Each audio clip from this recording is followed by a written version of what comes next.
睇下咩？依家啲不良商家真係能夠搞啊！連剎車制動竟然都有漏嘢，精工版點搞啊？啲咁嘅生意肯定冇得精神啦。因為點解唔精神呢？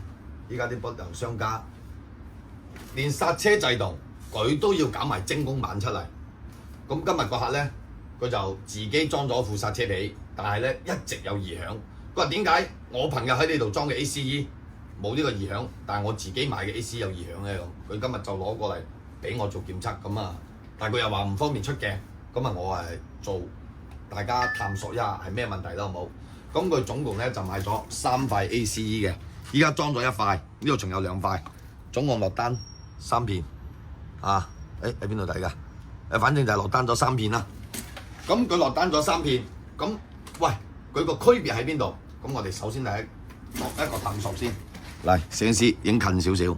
首先呢一個係正品，正品第一個咧，佢呢個圓圈入邊咧，最入邊啊，佢係冇呢個圓位嘅。拍得清唔清晰？嗱，正品同漏嘢嘅對比，正品係冇嘅嚇，正品係冇。跟住仲有一個問題咧，因為我哋對比過，佢入邊嘅黃銅啊，個偏佈都唔一樣。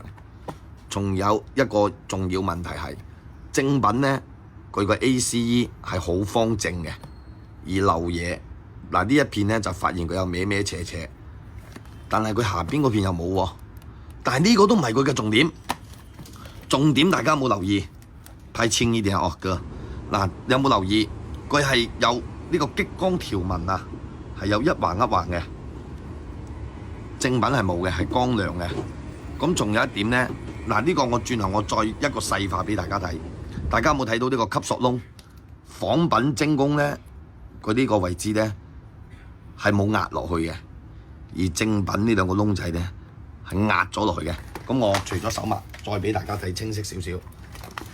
嗱，呢一個位佢凹咗落去噶嘛，有凹槽位，而反邊咧它是平滑的，這個就是精工哦，精工反邊的是平滑，然之後我哋再開出嚟俾大家對比下，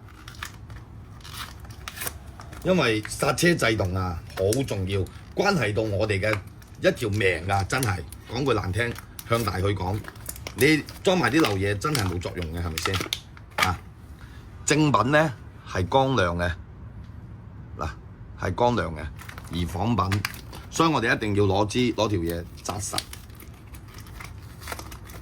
仿品就係咁樣啦。仿品佢唔會，而入邊嘅剎車皮都相差好遠。佢點解佢話剎起身呢聲又剎唔死？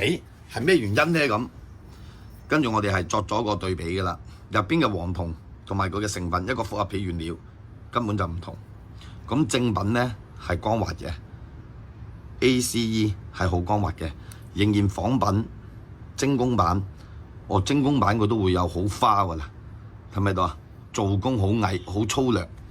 而且咧，佢 ACE 呢個位置嗱係有條紋嘅，有條紋。剛剛個客嗰2片精工版咧，我哋已經買咗落嚟啦。咁啊留翻住，如果各位粉絲有咁嘅需要，攞嚟做對比嘅，1比1對比嘅，咁我哋留喺度俾你哋作對比。今日多謝你哋觀睇。